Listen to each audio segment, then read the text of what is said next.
Hello, green-minded, beautiful teachers. Welcome to School Gardens with Ease. I am your host, Leila Mireskandari.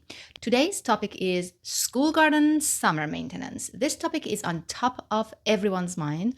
If you have a school garden, it's obviously a top of mind topic for you since your summer has either already started or it will be starting soon. And if you still don't have a school garden, but you want to have one soon, that's also a topic that's at least lingering at the back of your mind.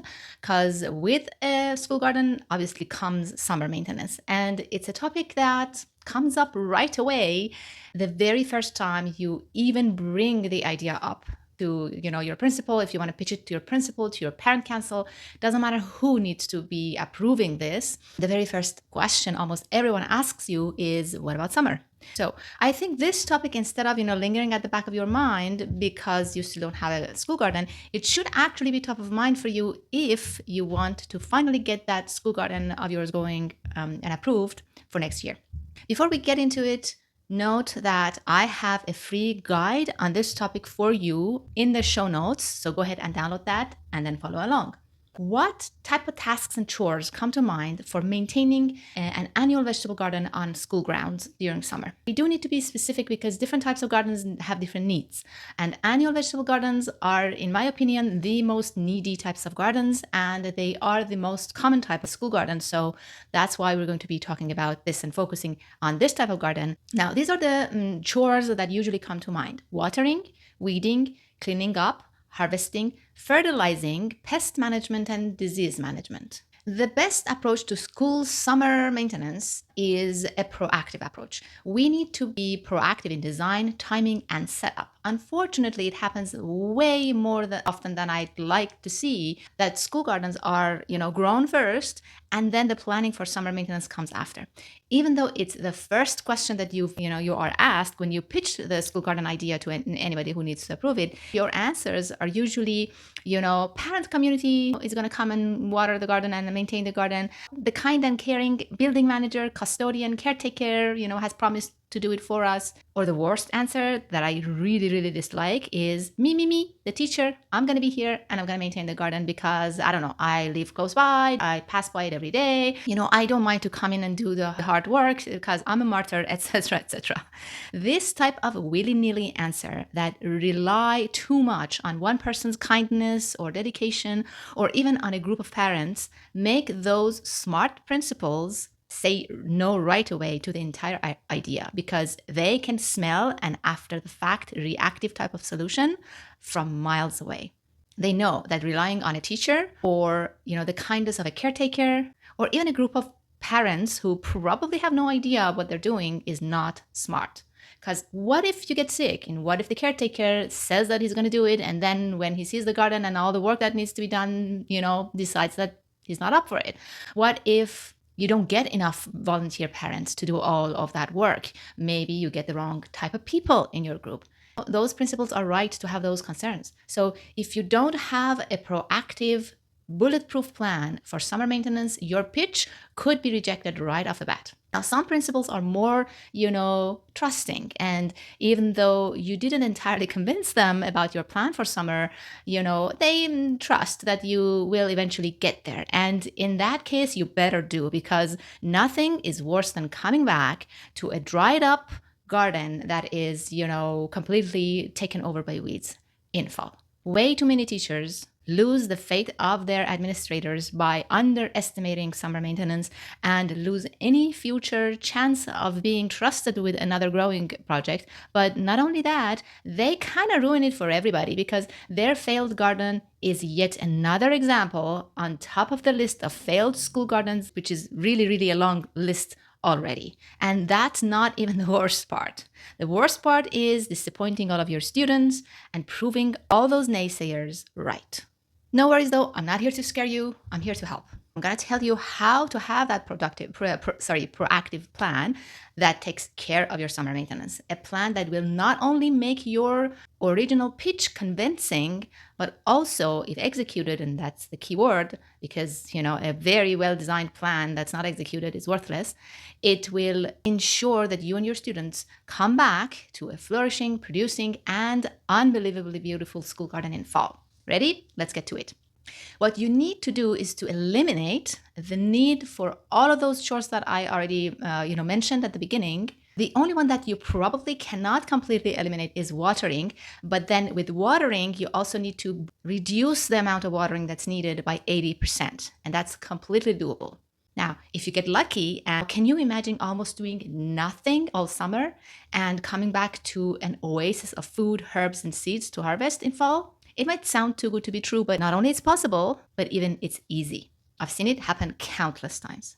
The proactive work you need to do, though, needs to happen during school year, and that is key to your success. The work itself isn't that hard either. Usually what's hard for teachers is taking this proactive plan seriously and actually executing it. So let's get to it. To eliminate weeding, you'll need to, first of all, not have that many weeds in the first place. And second of all, understand and be okay with a few weeds. So let's talk about these. Weeds usually grow from seed, usually. I mean, not in all cases, but in majority of cases. And weed seeds could be flying in, or it could already exist inside your soil from the previous years. I've also seen weeds introduced by the material, the wrong type of mulch, for example. So if you use straw mulch, for example, which is a good mulch to use for a vegetable garden, because by the way, I put this in brackets, you shouldn't be using wood chips as mulch in an annual vegetable garden. Make sure your straw is clean straw, and also it is actually straw and not hay, because hay contains seeds and it will grow all over your garden and create a weed problem. But then you need to understand that the difference between a weed and a flower or a vegetable is a judgment. I saw that on a mug one day and I was like, oh my God, that is so true. Weeds are not that bad. They are plants. Some of them are even edible and very good for us. They don't harm other plants as much as we've been led to believe they do. Yes, they are bad if they completely take over your garden and choke out your vegetables, but one or two of them here and there are okay to have.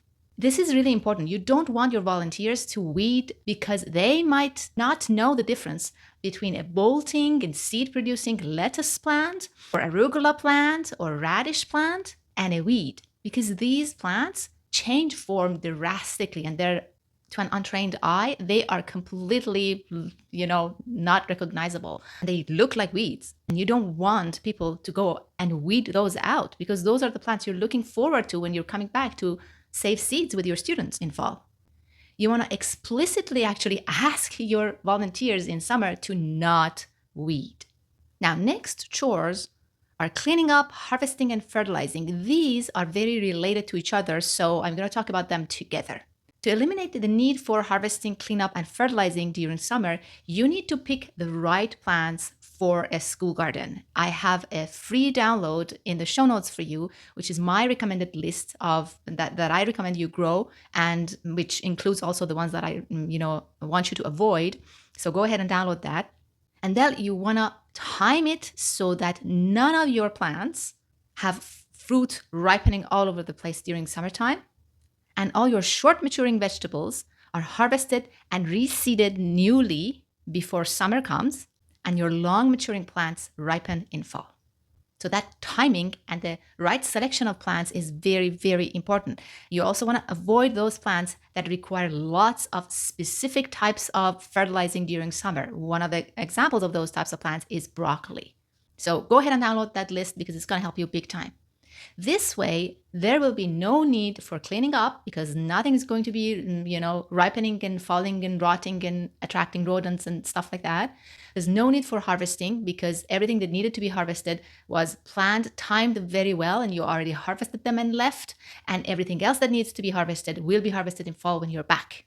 This is super duper important. To avoid having to fertilize plants in summer, on top of avoiding those plants that need special needs, you should also make sure that you start your garden with a very good, organically made good quality soil. This also ensures having strong plants, which reduces the pest and disease problems. Now, speaking of pest and disease, what should you do to eliminate those chances? First of all, good quality rich soil, as I just mentioned. Second of all, plant organic heirloom seeds and get them from reliable sources. Don't go to your pantry or to your grandma's seeds drawer and then pick out whatever you see because those seeds might be old, they might have been damaged, they might not be reliable. Start with good seeds.